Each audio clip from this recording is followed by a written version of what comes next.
Was your life ruined overnight? In 2017, my wife had me falsely arrested for domestic abuse. She had actually threatened to do so a month previously, and it put the fear of God into me. So I took the next day off from work, went to court, and tried to get a restraining order against her and possibly have her removed from our home. The judge refused to give me one. He told me that because my wife hadn't physically threatened me, he had no grounds on which to grant me a restraining order. He did, however, say he would give me a no-abuse order, which meant that my wife couldn't threaten me like that again.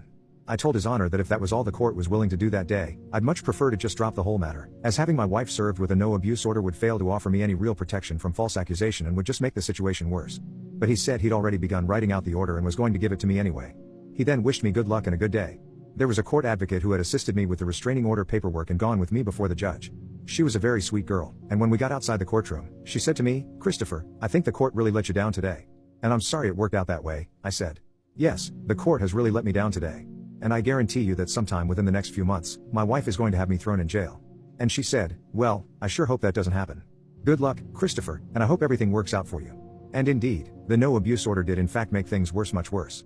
The whole situation became incredibly uncomfortable and hostile, and my wife and I got to the point where we really hated each other. But I refused to flee my own home.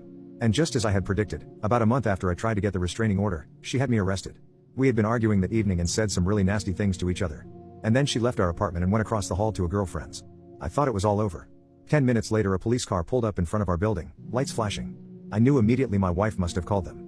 But deep down I guess I really didn't believe my wife would be sadistic enough to have me arrested, inasmuch as I had never been anything but good to her. I was wrong. 2 officers came in and asked me what was going on.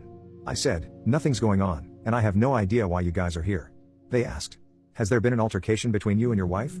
I said, "No, just an argument, just words." "Is this a noise complaint?" They ignored that query and asked, "Where's your wife?" I told them, "I believe she's right across the hall at a friend's."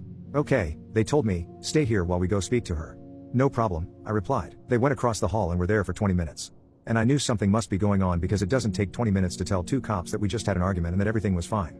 I knew she must be inventing some kind of major bullcrap story for them. And sure enough, when the officers returned 20 minutes later, they told me to stand up and put my hands behind my back, as they were placing me under arrest for domestic violence. "Domestic violence?" I said. "What violence?" "It was a simple verbal argument," they said. "Well, she's saying differently. And we're placing you under arrest." "What did she say?" I asked. "She claimed I put my hands on her." They ignored those questions and proceeded to handcuff me and bring me to the police station. I found out the next day that she told them I had grabbed her by the hair and thrown her to the floor. Which, please believe me, was a complete and total fabrication.